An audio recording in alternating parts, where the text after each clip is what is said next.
Velkommen til Power Gear. I denne udgave der vil vi prøve den helt nye Komatsu VA320-7. Og VA320 det er den største gummiged i Komatsus mellemklasse gummigedserie. Og Komatsu de laver gummigede fra VA200 helt op til VA1200. Og VA1200 den vejer 210 ton. Den vi er i stedet med i dag, den vejer 16 ton, som står her. Standardudstyret med kontravægt og 3 kubikmeter skovl.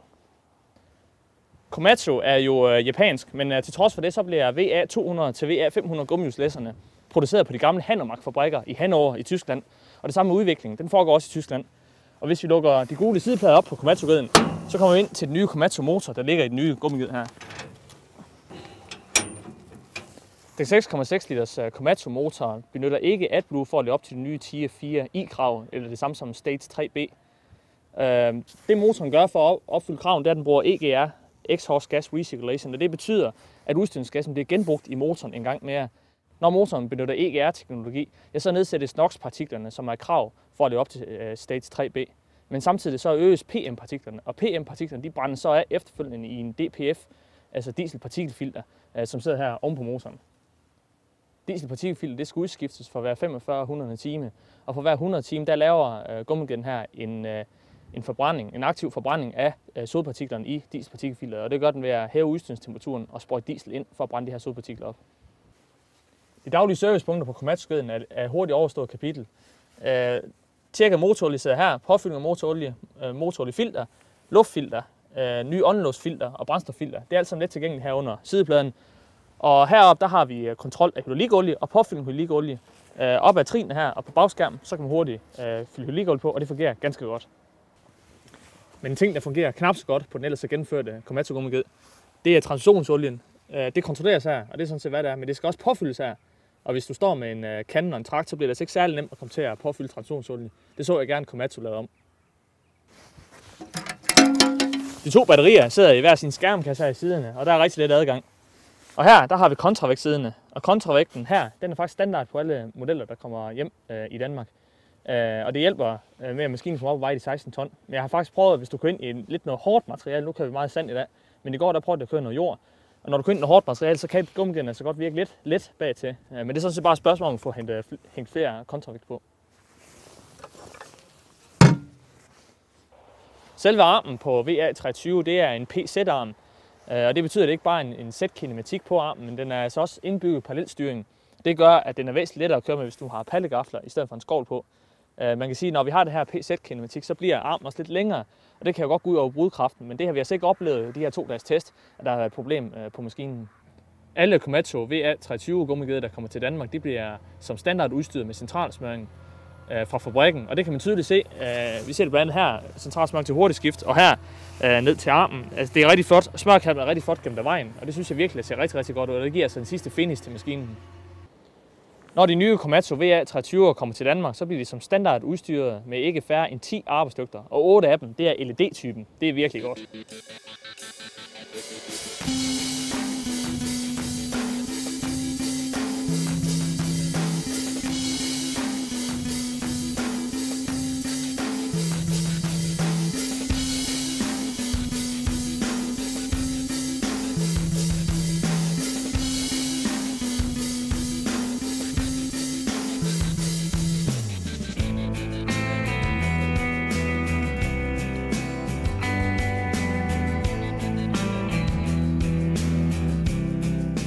Køreoplevelsen i Komatsu VA320 den er rigtig, rigtig god. Der er et rigtig godt udsyn her fra førersædet. Udsynet ned til siderne er blevet endnu bedre i forhold til den tidligere modelserie. Og fremadrettet der er rigtig godt udsyn mod skoven og læsarmen. Det fungerer rigtig, rigtig godt. For at få de sidste point til UG her i kabinen, så kunne jeg godt tænke mig, at der lige var lidt mere gjort ud af den sidste finish i kabinen. Der er nogle steder, hvor man kan se, at der sidder bolte og møtrikker, der stikker frem, og det kunne være fint, hvis de var gemt væk bag nogle paneler. Og desuden så kunne jeg også godt tænke mig, at der var lidt flere aflægningspladser til eksempelvis mobiltelefon, pung osv. Der er en fin aflægningsplads her til venstre for sædet. Der skal min taske stå med madpakke og min kaffekande. Og bag ved sædet, der sidder der stik ført frem, 12 volt stik til opladning af eksempelvis telefon eller lignende. Og det er lidt mystisk, hvorfor de sidder bag ved sædet. De kunne udmærket have været ført herop, hvor vi kunne måske have haft min telefon til at ligge. Det vil være lidt mere logisk.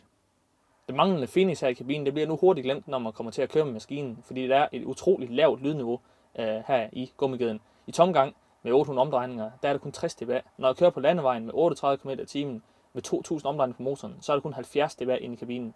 Det svarer til lydniveauet i en personbil. Det er utrolig lavt. Computeren foran rattet i Komatsu VA-serien, den er kommet med en dansksproget menu. Og computeren, den kender vi også fra dumper og gravemaskiner i Komatsus produktprogram. Og selve computeren, den er delt op af en række menuer, hvor vi blandt andet har oversigt over de forskellige serviceniveauer. Det kan vi se her. Hvornår motoren skal skiftes, skal det være 500 timer, hvor lang tid der er igen. Der er 125 timer til. Og det samme, så kan vi her gå ind i økovejledningen. Der kommer nogle forskellige opsætninger til chaufføren, nogle råd, hvornår vi eksempelvis skal sætte maskinen eller slukke maskinen, i stedet for at den står i tomgang. Når vi går ind i maskinindstillinger herinde i terminalen, så kan vi gå ned og eksempelvis sætte vores ventilator i bag.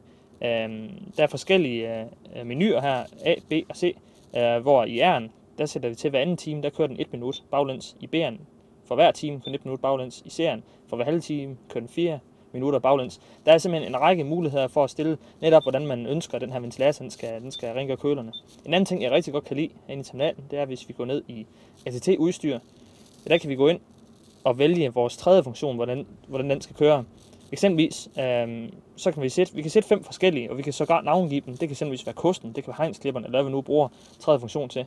Men vi kan gå ind og bestemme lige netop, hvor meget olieflow der skal være til de enkelte redskaber. Eksempelvis kan vi gå ind og sige, at i vores træer her, der kan vi godt tænke os, at vi havde et olieflow, der lagde på måske 112 liter i minuttet, 135 liter i minuttet, 167. Vi kan simpelthen gå ind og finstille netop, hvor meget olie vi ønsker, de forskellige redskaber, de må bruge.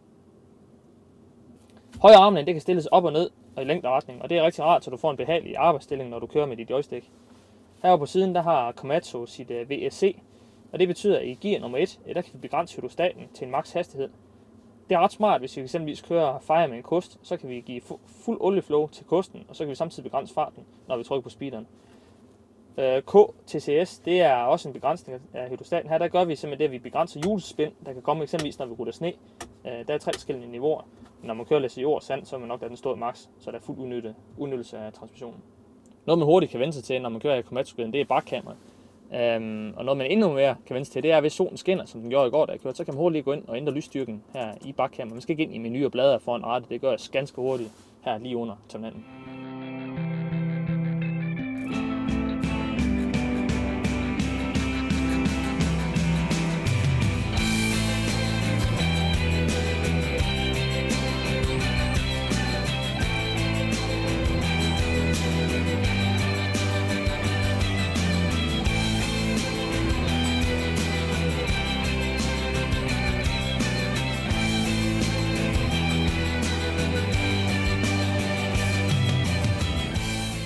Efter et par dage i selskab med den nye Komatsu VA23, så fornemmer man ikke, at det er en opdateret version, der er tale om. Man fornemmer faktisk, at det er en helt ny gummiged fra Komatsu.